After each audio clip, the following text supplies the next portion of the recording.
दोस्तों, पहले हम इसकी विधि बताएंगे। सकट चौथ का त्योहार भी माघ मास की कृष्ण पक्ष की चतुर्थी को मनाया जाता है। इस दिन सकट हरण गणपति गणेश जी का पूजन होता है। इस दिन पुत्रवती स्त्रियां दिन भर निर्जल रहकर शाम को फलाहार करती हैं तथा सकट माता पर पूरी पकवान चढ़ाती हैं एवं कथा सुनती हैं। इस दिन तिल को भूनकर गुड़ के साथ कूटा जाता है। इसमें तिलकुटा का पहाड़ भी बनाया जाता है। कहीं कहीं दोस्तों तिलकुटा का बकरा बनाकर उसकी पूजा करके घर का कोई बालक उसकी गर्दन को चाकू से काटता है। तो सारे व्रतों में सर्वप्रथम हमको गणेश जी की कथा सुननी चाहिए। तो चतुर्थी गणेश की कथा अब हम आपको सुनाते हैं।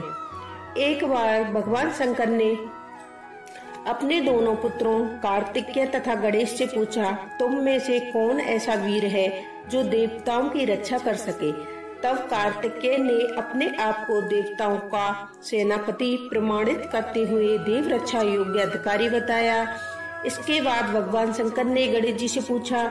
तब गणेश जी ने कहा, मैं तो बिना सेनापति बने ही देवताओं के सब संकट हर सकता हूँ। शिव जी ने दोनों बालकों की परीक्षा लेने हेतु कहा कि तुम दोनों में से जो पृथ्वी की परिक्रमा करके सबसे पहले मेरे पास आएगा वही वीर तथा सर्वश्रेष्ठ घोषित किया जाएगा। कार्तिकेय अपने वाहन मोर पर चढ़कर पृथ्वी की परिक्रमा करने चले गए। गणेश जी ने सोचा, अपने वाहन चूहे पर बैठकर पृथ्वी की परिक्रमा पूरी करने में बहुत समय मुझे लग जाएगा, इसलिए कोई और युक्ति सोचनी चाहिए। गणेश जी ने अपने माता पिता की 7 बार परिक्रमा की और कार्तिकेय के आने तक की प्रतीक्षा करने लगे। कार्तिकेय के लौटने पर अपने पिता से कहा, लॉर्ड गणेश जी तो पृथ्वी की परिक्रमा करने गया ही नहीं। इस पर गणेश जी बोले, मैंने अपने माता पिता की 7 बार परिक्रमा की है। माता पिता में ही समस्त तीर्थ निहित है, इसलिए मैंने उनकी 7 बार परिक्रमा की है। गणेश जी की युक्ति सुनकर सब देवता और कार्तिकेय ने उनकी बात सुनकर सिर झुकाकर स्वीकार कर ली।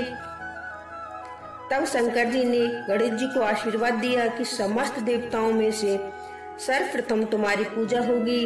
गणेश जी ने पिता की आज्ञा अनुसार देवताओं को संकट दूर किया। यह शुभ समाचार जानकर भगवान शंकर ने कहा कि चतुर्थी तिथि के दिन चंद्रमा तुम्हारे मस्तक का ताज बनकर पूरे विश्व को शीतल प्रदान करेगा। जो स्त्री पुरुष इस तिथि पर तुम्हारा पूजन तथा चंद्रमा को अर्घ्य देगा, उसका दैहिक तथा भौतिक ताप दूर हो जाएगा और ऐश्वर्य पुत्र सौभाग्य को प्राप्त करेगा। सकट माता की कहानी। किसी नगर में एक कुमार रहता था। एक बार जब उसके बर्तन पकने के लिए आवा लगाया गया तो आवा में बर्तन नहीं पके। कुमार ने राजा के से इसकी फरियाद की। राजा ने पंडित को बुलाकर इसका कारण पूछा तो पंडित जी ने कहा कि हर बार आवा लगाते समय एक बच्चे की बलि देने से आवा पक जाएगा। राजा ने आदेश निकाल दिया। बलि आरंभ हो गई। एक बार सकट के दिन एक बुढ़िया के एकमात्र बालक की बारी आई।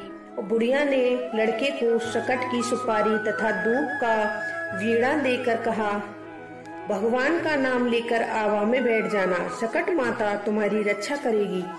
बालक भगवान का नाम लेकर आवा में बैठ गया। बुढ़िया सकट माता के सामने फेंक कर पूजा करने लगी। पहले तो आवा पकने में कई दिन लगते थे, परंतु अब की बारी एक दिन में ही आवा पक गया। बुढ़िया का बेटा भी आवे में से सुरक्षित निकल आया। नगर वासियों ने सकट की महिमा स्वीकार कर ली। सकट की कृपा से अन्य बालक भी जी उठे। तो भक्तों, ये सकट माता और गणेश जी की कहानी है। इसे सुनने मात्र ही मनुष्य के सारे संकट दूर हो जाते हैं।